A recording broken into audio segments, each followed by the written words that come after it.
coming in. Today we're gonna have Juan Fernandez, one of our chapter directors, talking about Wi-Fi hacking. Hello, hello. Thank you for making it out here on a Saturday. We have a small but mighty crowd today. Uh, as Leon said, I'm Juan, chapter director for Raíces in Chicago, and this is kind of like my volunteer work. Now, on my full-time work, I am a voice engineer for a SaaS company, and I help maintain their phone services. So I do some cloud stuff and lots of network engineering. And I used to work in cybersecurity, but I do not work in cybersecurity anymore. Decided to go back to network engineering because I do enjoy network a whole lot. If you heard some of like our pre-show banter happening with Angel and Leon, we were chatting about Wireshark. I love packet analysis and nerding out over networking protocols for some weird reason. But today we're going to be talking about Wi-Fi. It's going to be more of a intro to Wi-Fi, hacking, kind of give you a good enough information to get started and to maybe snatch or build your own devices and get started on this world. Now, before we get into things, first disclaimer, as always, only do this on networks you have permission to test. If you're using third-party networks as your target, or do it, of course, on networks you own. If you own it, then I mean, you can. I'm assuming you won't mind that you're testing or pen testing your own networks. Just keep in mind, right? If you share the network with other people, some of these things will take down the network. Some of these things can accidentally affect more than one client if you don't limit your scope and you don't use your tools properly. So just be careful, get permission, maintain the ethical part of ethical hacking at the forefront. Don't go around doing this to your neighbors, family, friends. Definitely don't drive around your neighborhood deauthenticating devices or trying to capture handshakes. That is not a nice thing to do. So today mainly we are going to be using the Hak5 Wi-Fi Pineapple Mark 7. Not because it's the only tool out there for Wi-Fi hacking, but because it's one of my favorites, because it makes it so much easier. A lot of these things, there is tools in Kali Linux that you can use for the same purpose, as long as you have a supported Wi-Fi adapter. So not every Wi-Fi adapter in the market, and especially not most of the Wi-Fi cards that are built into laptops and desktops are going to be compatible to do wireless hacking or wireless security stuff. Most of them do not support monitor mode or will not support multiple use, right? One thing you're going to see is we use multiple radios on this, meaning we're broadcasting and receiving signals on different Wi-Fi interfaces at the same time. So you may not have enough. So you're going to need either something like the Wi-Fi Pineapple or some supported wireless cards to use with your Kali Linux. And give me 1 second. I'm gonna share some stuff. Yeah, also definitely do not use your internal wireless card. It can create issues. It may lock you out of your network. If you don't have a second interface, you will lose internet. And then sometimes you do need the power of Google to get you out of a jam. So always make sure you have a network connection or a second device to Google yourself out of whatever jam you get into. So when we talk about wireless cards, there is multiple Wi-Fi cards that you can use. My favorite ones are the Alpha cards, just because they, on the newer versions of Kali Linux and ParrotOS, they actually work out of the box. And if you have ever installed wireless drivers in Linux, you know it is a pain and it will probably give you a migraine. So I love that I can plug in these things and for the most part they work. These two are my favorite models. I have used both of them. If you notice one thing, I am not showing you this out of Amazon. I do not buy wireless cars on Amazon because a lot of times you get counterfeit cars. And when you get counterfeit cars, there is a chance that you may get the one with the wrong chipset, and it will either not be supported, it's not going to work, or it's just going to give you a hard time. Yeah, they kind of look like a Lambo. They're really good looking wireless cars, if that is such a thing. They look very nice.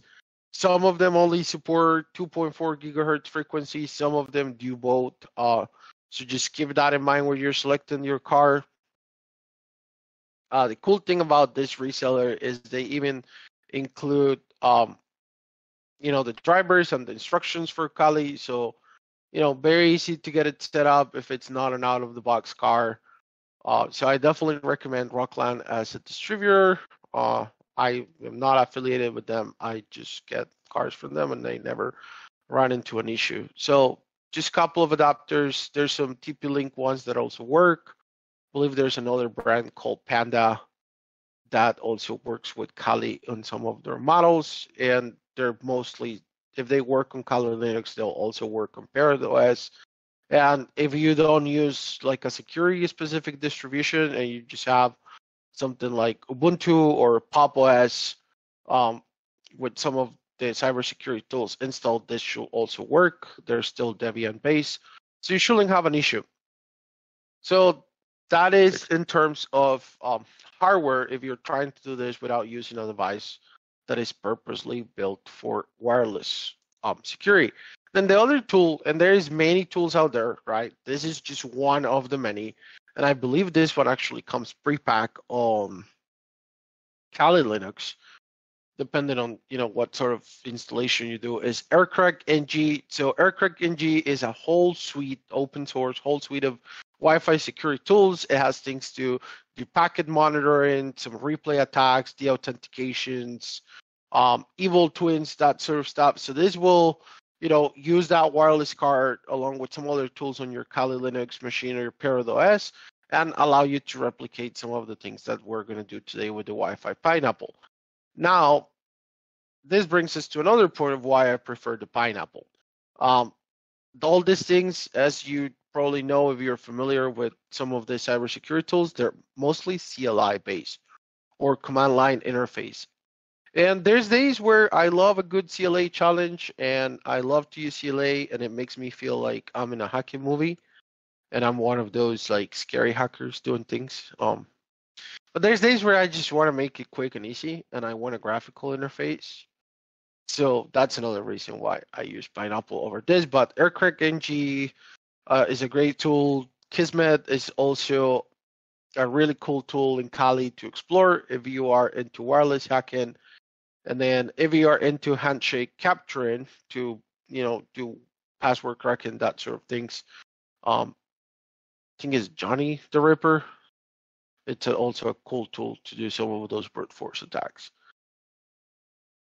I'm going to drop this on the chat. So you have the link to some of the documentation for Aircrack NG, but I am pretty sure when you install the larger set of tools from Kali, you get this one built in. Now moving into our main, let's call it a guess, but this is what we're going to be using, Wi-Fi Pineapple Mark 7 from Hak5. I'm sure you have seen it, social media, on YouTube. They have a very large channel dedicated to their devices and how to use them and tons of good security knowledge. So this is what we're going to be using. By default, the Wi-Fi Pineapple has 3 radios that only support 2.4 gigahertz. There is a separate adapter that allows you to also work with networks on the 5 gigahertz spectrum. So I also have that adapter connected to mine, but this is what we're going to be using. In case you are interested to know more about it, this is what it looks like. So just basically looks kind of like a smaller version of a router. Works off of USB-C. It connects to your computer and it drains power from your laptop, desktop, PC. And it also creates connects as a virtual network interface or a virtual NIC. That way you can access the web UI and the management tools from your computer. You can also access it via a web interface. So I have seen some people who throws this on like a backpack with maybe a portable battery, and then they control it from their phone, laptop, tablet, that sort of things. So it's pretty cool, pretty versatile for like the field. And if you're a pen tester and you're trying to use this for different sorts of engagements, it's a pretty cool device. I have even seen people with bigger drones who attach these things with a power pack to their drones, and they get closer to their targets by flying the drone. That is something very cool. I do have a smaller version of the old Pineapple Nano. That one looks like a little, probably a little bigger than a USB stick, probably twice the size of a USB stick. And I have attached that one to a drone. It is pretty cool. So this is what we're going to be using. I will share the link to the Hak5 page in case you're interested on checking it out. Now, what is exactly the Wi-Fi Pineapple? So it's a wireless auditing platform, and it has a suite of tools for both offensive and defensive applications for wireless security. And then my favorite part, it has a very friendly graphic user interface. So if you see here, this runs, they call it the Pine AP suite, and it has a ton of cool tools that are all packed on a very nice interface that makes things easier. You don't have to type commands. Most of this will be clicking buttons, checking, unchecking boxes, which is, a very heavy improvement from my point of view compared to Aircrack NG. And then the other cool thing is you have, as I mentioned, you have 3 radios or 4 if you're using the adapter for 5 gigahertz. And the cool thing is these radios are role-based. So you get to use different radios for different things. For example, this Pineapple right now, there's one radio that is on client mode. And basically that radio is connected to my Wi-Fi network as a client. So I can provide internet access to the Pineapple for things like software upgrades, installing modules, or if I'm trying to do man-in-the-middle attacks, it allows me to provide internet access to the other devices that are connected through the Pineapple. That way, users can still access the internet, so they will make not as any difference whether they're connected to their actual router or actual access point or the Pineapple. So that's one thing that I'm doing with one radio, and then I'm using the other radios to actually scan for networks or broadcast networks. So this is the other thing that makes it more interesting, that using a wireless or a USB adapter is I get to have 3 radios doing 3 different things at the same time, controlling them from a single interface. If I was doing this with a single wireless card on a laptop, then I will have to, do only one thing at a time. Probably will have to do some funky configurations to even get the internet to pass through. With this is very simple. You just go into the interface and, select which radio is doing what. I tell it which radio I'm going to use for discovery. So it is a pretty cool and easy to use tool. It saves you time. It gives you some awesome metrics. And then another feature that I really, really enjoy about using the Pine AP suite is it's compatible with C2 matrix or a C2 command and control matrix. So it allows me to remote control the Pineapple. So in this case, I'm, hardwired to it, using it from my laptop, and it's, sitting on my desk. But let's say I connect this to a power pack or maybe a different power source, and I put it in an equipment closet at a customer side. I can enroll this into my Hak5 Cloud C2, and I can remote control my Pineapple through the internet. I can access the loot or the information I'm exfiltrating during recon. I can send commands. I can gather reports. I can see everything that is going on the Pineapple from a remote site.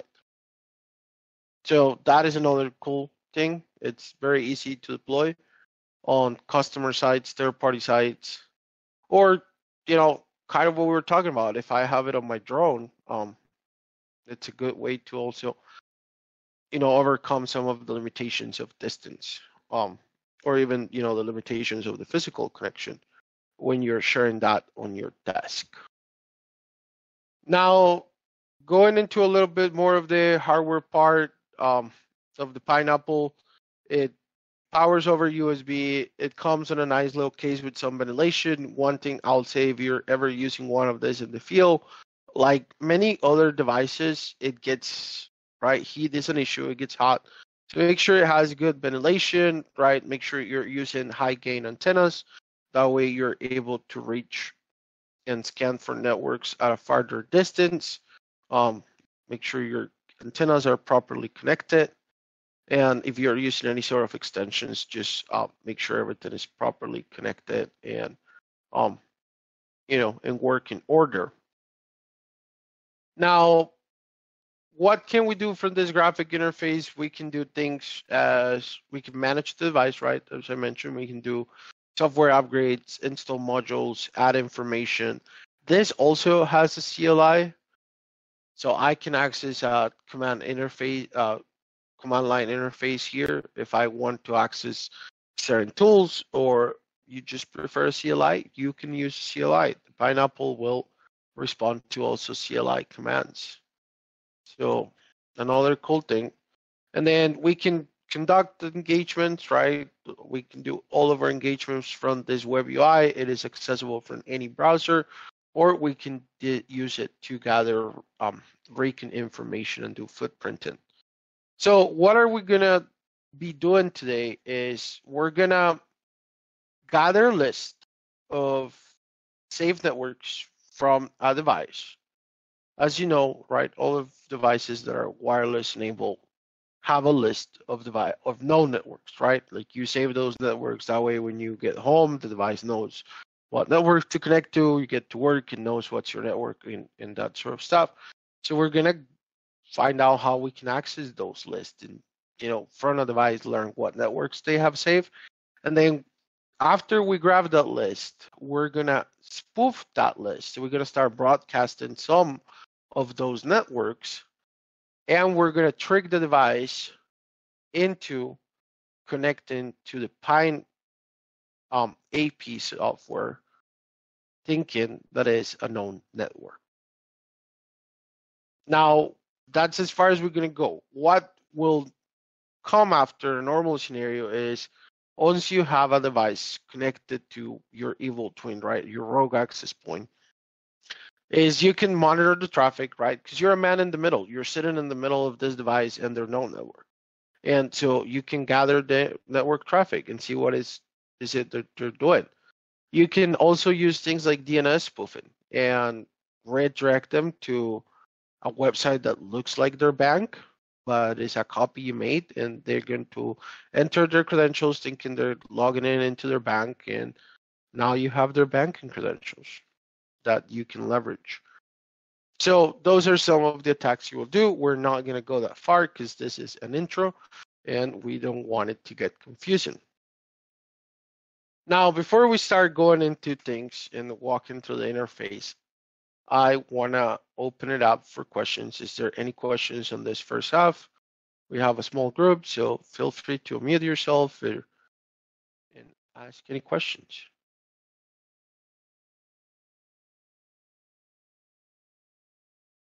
I think so far we're good. Long. Awesome. All right, let's move on then. So the first component we're going to be using here is the Pine AP. So as you see, there's many different apps, but this is where we're going to be working today. So the Pine AP has a couple of settings here. So we have a passive mode, and the basic passive mode, all we're doing is we're collecting those SSIDs from the devices and we're logging them.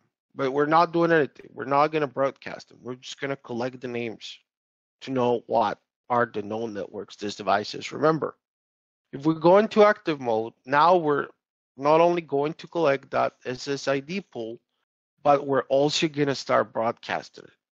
So if a device says, hey, I know a network named Google Free Wi-Fi, we're going to start advertising that network. I'm going to tell any device within range, hey, I am Google Wi-Fi network, and see if anybody wants to connect to us.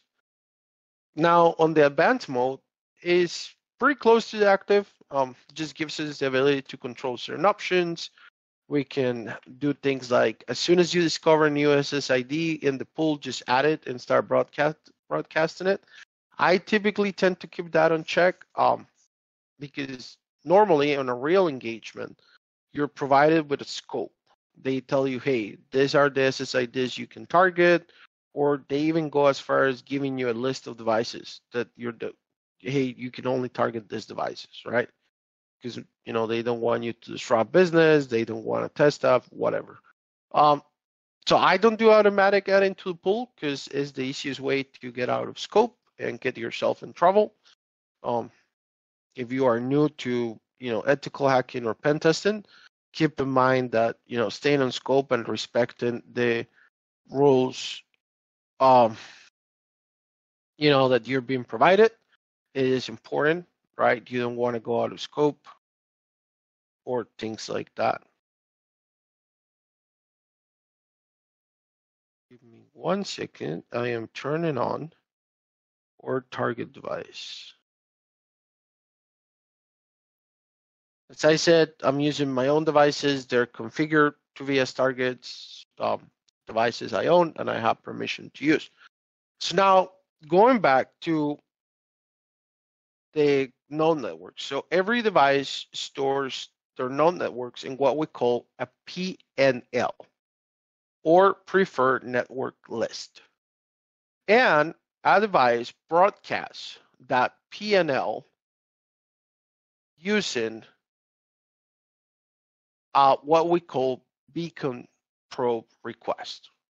So a device has a PNL, contains all the node networks, right? All the Wi-Fi networks they have been connected to, they trust, and puts it on a PNL and then starts sending probe requests that basically goes out and says like, hey, is any of you here, right? Similar to you walk into a room and you start reading or saying out loud the names of the friends you know to see if they're there.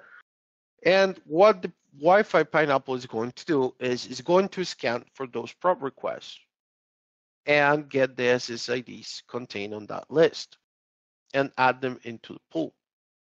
Another thing you can do is you can kind of beef things up a little bit more by going to something like this. And this is a list of about 5,000 SSIDs that have been compiled on the internet.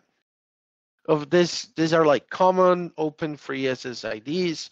And then you're going to see things like Xfinity Wi-Fi, right? Which is the Wi-Fi network that Xfinity or Comcast, advertises for free for their customers.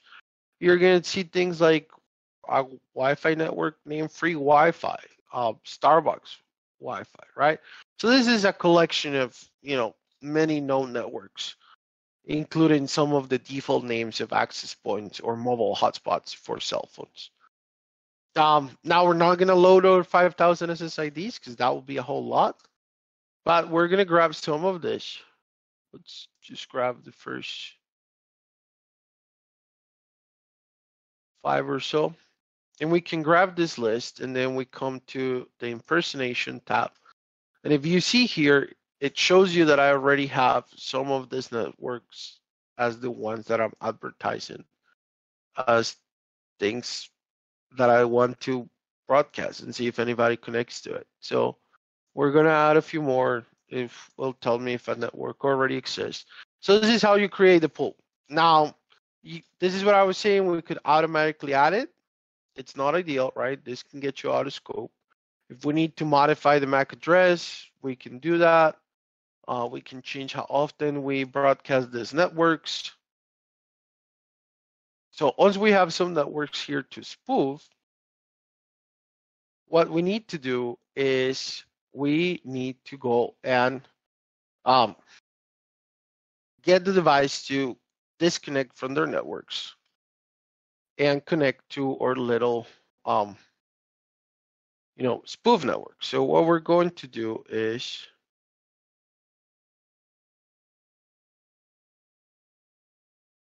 I am going to turn off the Wi-Fi on the target device, and it will drop from the current network they're on. Then once that is going, what I'm going to do is I am going to make sure that I am broadcasting this network. So we are broadcasting, this is advertise. We go here to the Pine IP, we make sure it's turned on. We have 3 SSIDs that we're broadcasting in the pool, and that is what we want. So now we're gonna go back to my device and we're gonna look for networks.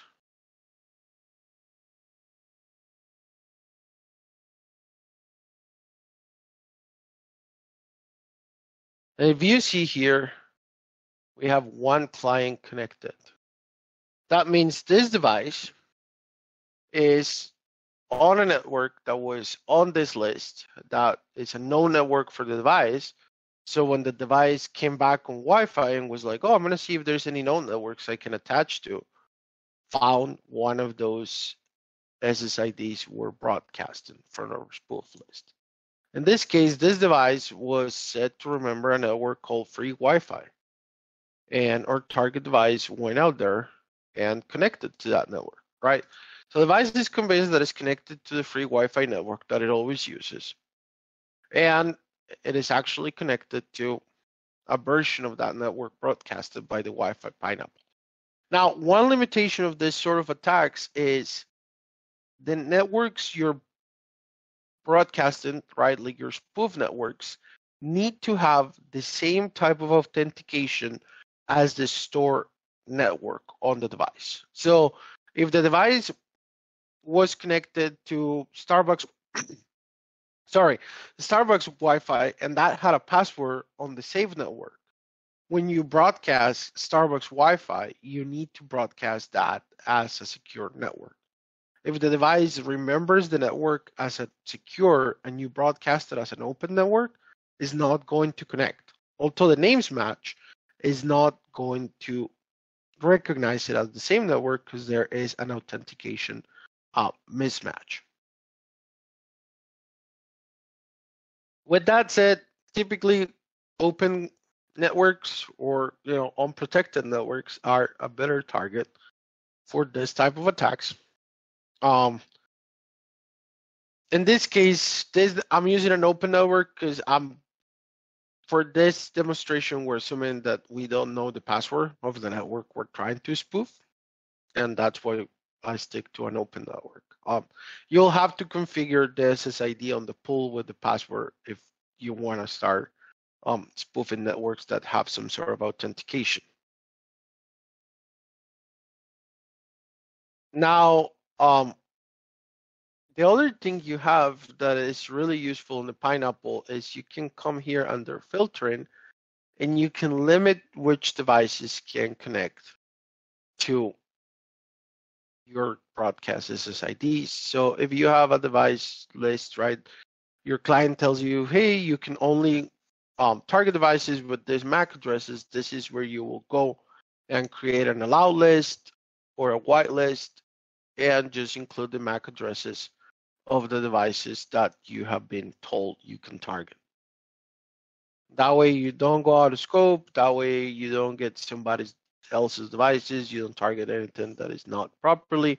So if you here on the list of clients, you see that my Node 10 device is connected to the SSID free Wi-Fi with this IP address, and this is the MAC address.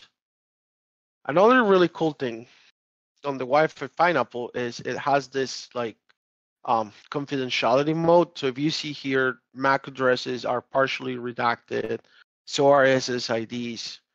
So it's a great way to, be able to operate without necessarily having to broadcast all of this information that you don't want. So it shows us here the connected clients we have. And, now this device, all of their traffic is going through the Pineapple. And we can use other tools like Wireshark or PCAP to capture that traffic. So that is the traffic how you capture encrypted with TLS or not? What was that, Leon? I couldn't hear you. The traffic you can capture with a pickup on the Wi-Fi Pineapple. Is it encrypted data, right? Yeah, I mean, you can capture all the traffic on the network, whether it's encrypted or not. Now, if the traffic was encrypted, right, you're gonna have to decrypt it before you can do anything with it. But it will capture everything that goes through the network.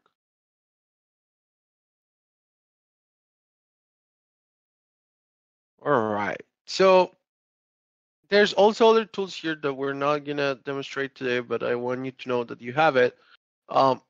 If you decide to get your own and play around with it, is when we talk about using DNS, we also have the ability to create evil portals, or basically, fake login screens and advertise it to the devices connected to the network.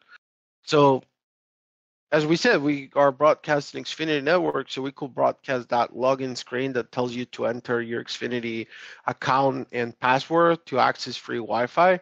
We could make a fake version of that and then capture those credentials. You have tools like TCP, Mmap to do scanning, so you can scan hosts while connected to your network, and you get all the same tools as you will get on Mmap.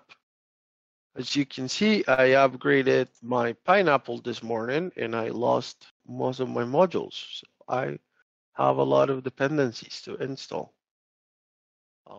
One word of advice, do not upgrade firmware on devices when you have either an engagement or a presentation the same day. It is not the wisest choice. And that is a tidbit from experience, I guess. But this is the demonstration on the Wi-Fi Pineapple. Before we move on to another device that I want to share with you, again, I want to open up a space for you to ask questions or anything that you would like to see from the Wi-Fi Pineapple device.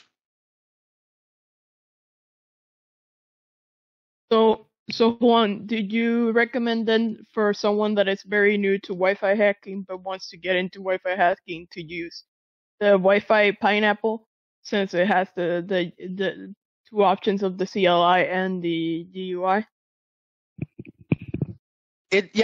I'll definitely recommend it as a beginner-friendly device, right? It is great. It makes things easier. It allows you to, get familiar with attacks without necessarily throwing you under the full fire. Now, another thing that is important is keep in mind your budget, right? If we're talking beginner budget for a lab, probably the Wi-Fi Pineapple is higher on the cost that what a wireless car is. So ultimately, right, you also have to make sure that you're getting something that makes sense for your budget, and wireless cars can be cheaper, and it can also give you a good learning experience to set up the drivers. So it's really up to you.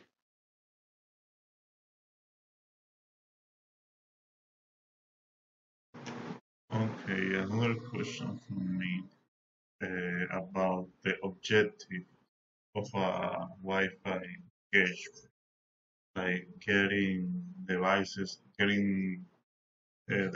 to connect to you instead of the benign AP, trying to get passwords, capture traffic. What could be the common objective? Yeah, I mean, you mentioned them. You may be trying to obtain credentials, right? You may be trying to do some packet captures to obtain information.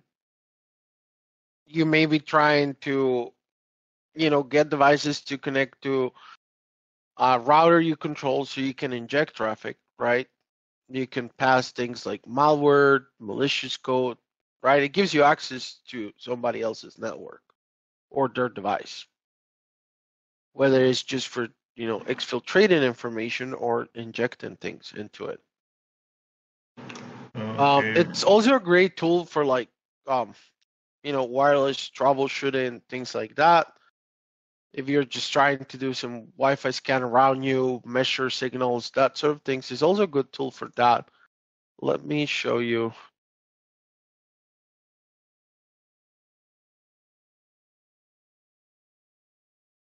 Yeah, and also I have the question, how can we protect the Wi-Fi pineapple?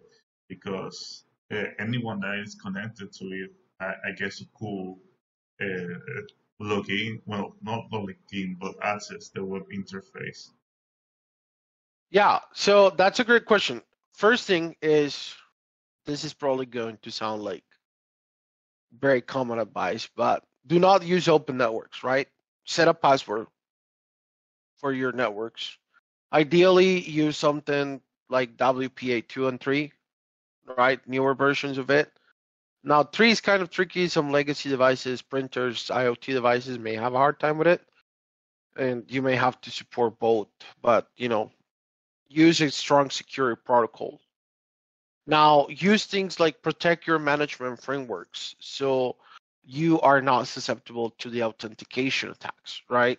In this case, because I have access to the device I'm using as a target, I turn on the Wi-Fi on and off to get it to reconnect to the evil twin of the network, or to that like malicious SSID I was broadcasted.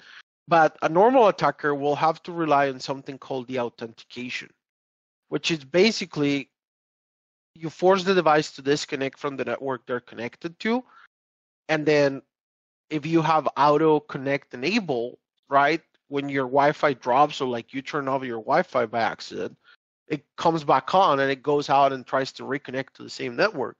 So the attacker creates that by using the authentication attack, which it sends a remote signal that tells your device to disconnect from the network, right? So it disconnects from the authentic station that is connected to, and then it comes out, tries to reconnect, and it finds that malicious SSID or broadcasted. So protecting management frameworks on wireless networks makes you, adds an extra layer of security to defense against the authentication attacks, which in turn then makes it harder for the attacker to force your devices to connect to the sort of malicious networks. Another thing you can do is, sorry, I'm blanking. Deactivate auto connect on networks. This is a piece of advice: is your devices shouldn't auto connect to networks, because when they auto connect, things happen, right? Like this device was set to connect to the free Wi-Fi network. So as soon as I turn it off and turn it back on, it just goes and connects without me even noticing it. And if somebody had gotten that P&L from me and was broadcasting that on those known networks, and maybe it turns out like free Wi-Fi is a network that I know is only by my house, but I'm at work, like why will suddenly free Wi-Fi also be around my workplace, right? Like this network. So auto connect it's another line of defense. And similar to any other defense techniques, one of these tips alone is not going to keep you 100% safe, right? Is the combination of this plus, more elaborated defense tools, right? Like verify that you don't have evil twins on your network, physical inspections, know your assets, what are the MAC addresses of your access points, right? That way you can quickly detect if there's another access point broadcasting the same networks. And this is where the Pineapple has this area, which is just recon, and it's just basically scanning the wireless landscape around you. It's just telling you, hey, these are the networks around, these are their MAC addresses, this is the signal. This is the type of security they're using, right? Do they have WPS enabled or not? the channel, the frequency, the signal strength. So it's not only a tool for attacking, right? You can use this to just scan your infrastructure, maybe see if there's an access point that you're not aware of that shouldn't be around. So really good for mitigating.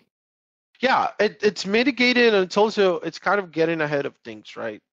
You're constantly just making sure that your network is operating properly. This can even tell you if you have an AP down, right? It can also be a tool for, network administrators, IT support. It's not just a hacking tool, right? It's an entire suite of wireless tools. And yes, you can do it with a laptop too. You can use something like NetSpot or any other wireless audit tool. This puts it all in a separate box, right? And I mean, I like it, right? It's a cool little device. It's not that big, fits in a backpack.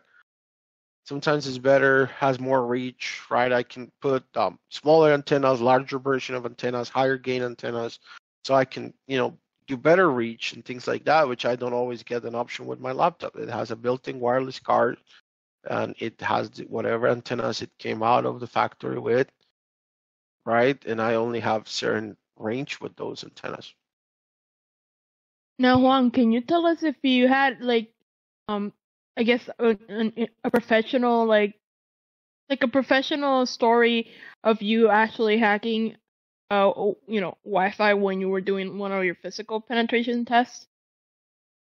I don't have any that I can share that I'm not under NDA for. Oh, gotcha. That's fine.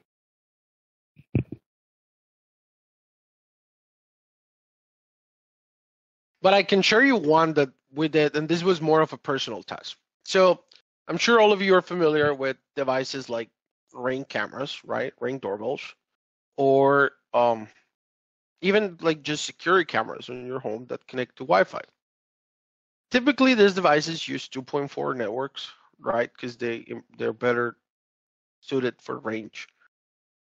And one thing we did experiment with while playing with the Pineapple is you rely on these devices to offer you monitoring in real time through the internet. But they're internet dependent, right? If your Ring doorbell or your Wi-Fi camera is not connected to the internet, it doesn't have a way to send you videos or send you alerts.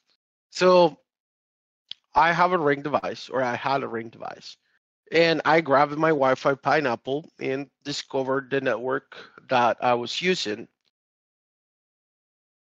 And when you click on a network on the Wi-Fi Pineapple, if you see here, it offers you the ability to deauthenticate all clients. And when you deauthenticate all clients, this means it's going to force all clients connected to this network to disconnect. So we deauthenticated, and what we did was we set it up to constantly set this deauthentication signals so that it never allows the device to reconnect. So I did this to the Ring device, basically prevented the Ring device from connecting to the Wi-Fi again for a period of time while I went through the door, went inside the house, did things, and it was not registered on the device because the device is completely dependent on the internet connection for video recording, alerts, storage, and everything else. So it basically rendered the device useless for its security purposes. And this, happens to Wi-Fi cameras and other sorts of devices. Easy. Imagine so that's a cool real-life application.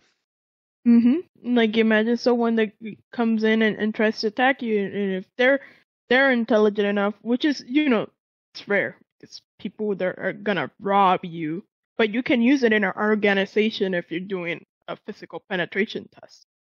Yeah, or you could use it in an organization if they rely on things like Wi-Fi cameras.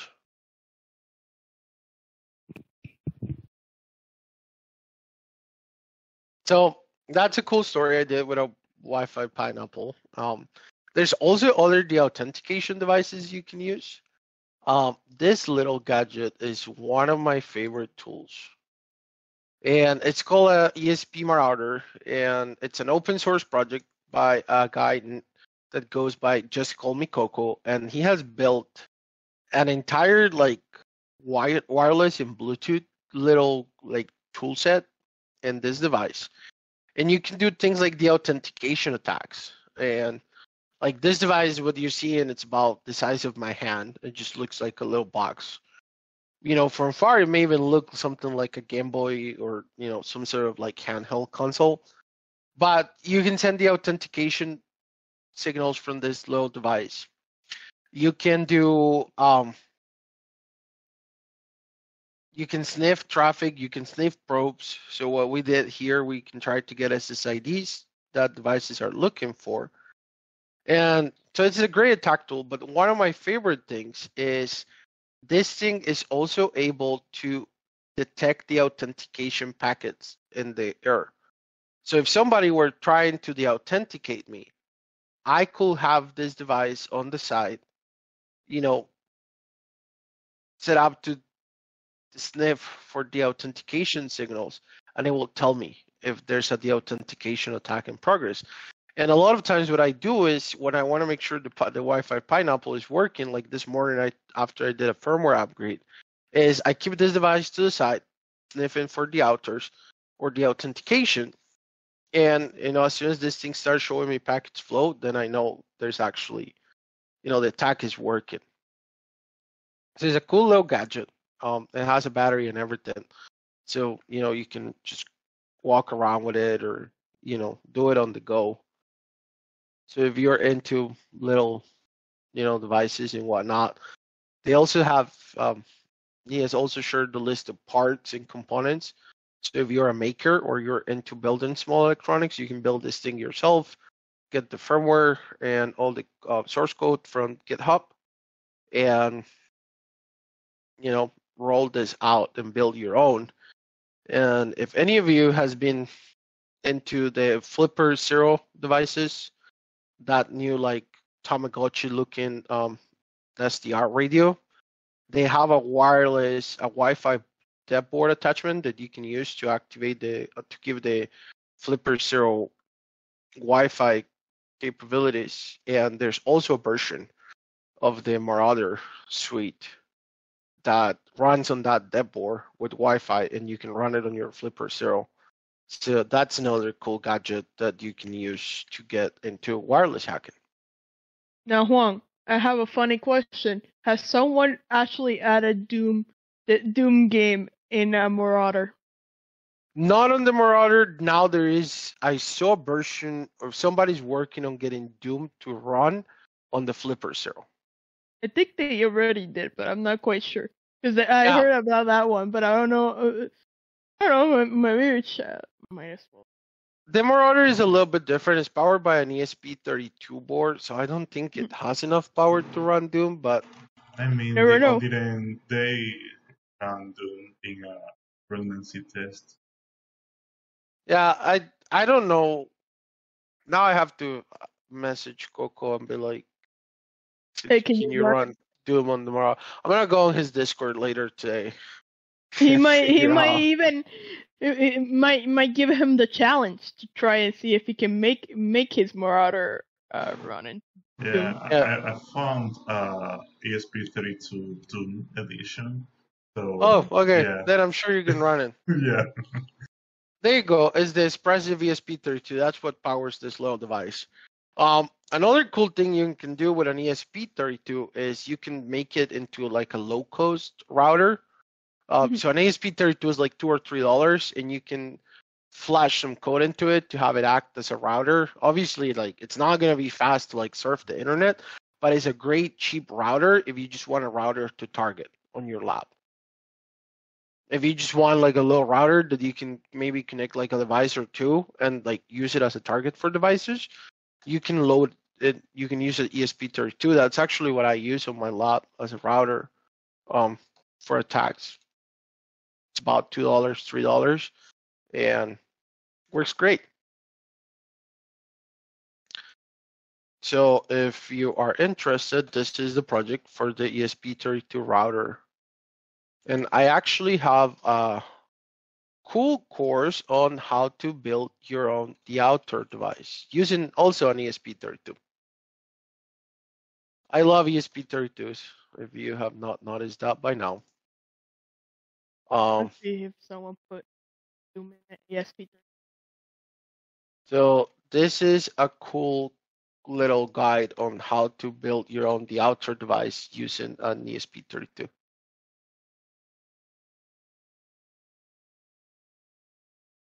There's also some the authentication devices you can purchase on Amazon for like, I think they go for like 20-40 bucks, depending on which one you get. So there's tons of cool gadgets that you can use for, getting familiar with wireless hacking, or, if you're a pen testing, that sort of things. They're cool tools to add to your toolbox. With that, thank you so much for tuning in. If there's any questions, anything else you want to see, please let me know. Feel free to unmute yourself. But it was great to spend some time with you on a Saturday. Thanks again for coming out. I don't have any questions, but I just wanted to say thank you for the information. It's very helpful. Thank you, Christina. Yeah, thank you. If there's any of these devices you guys want to see in action, let us know. We can find the time and set up a more informal session just to play around with it. Mm-hmm. I probably have a whole toolbox of all of these devices for wireless. I actually have a D'Altor that I built on an Altoid tin can, and it's battery powered, so you can drop this on like a drawer on somebody's office, or place it in the middle of a break room and do the authentication attacks. That's cool. All of this as far as approved sanctioned pen testing engagements, right? Don't go and plant the D'Altor and an Altoid tin in the middle of somebody's office. Yeah, I can imagine that if you want to do that, you have to be approved in the contract. Yeah, all of this is part of engagement, right? It's just sometimes you have to get creative into how you hide your gear to avoid detection. And that's what I built, things like, the Altor devices inside an Altoid tin. Mm-hmm. Just say you got gifted that Wi-Fi adapter because your laptop's Wi-Fi is not working. Yeah, I also have had issues where I have blocked my wireless card, and just one of those alpha adapters has come in handy just to be able to connect to the internet and like sign in to work for the day. So it's not always like some fancy hacking application. Sometimes it's just like it's 7:55. I need to be online at 8 a.m. for a meeting, and my Wi-Fi card is not working. Yeah, it's a nice piece of hardware, not only for hacking. You can throw it in your backpack and go anywhere with it. Yeah, sometimes it's also useful if you're just in a place where you may have like a router that doesn't have a ton of transmit power and you're kind of farther from it and you need better antennas than whatever is built into your laptop. It comes handy because all of these adapters, or majority of them, have removable antennas.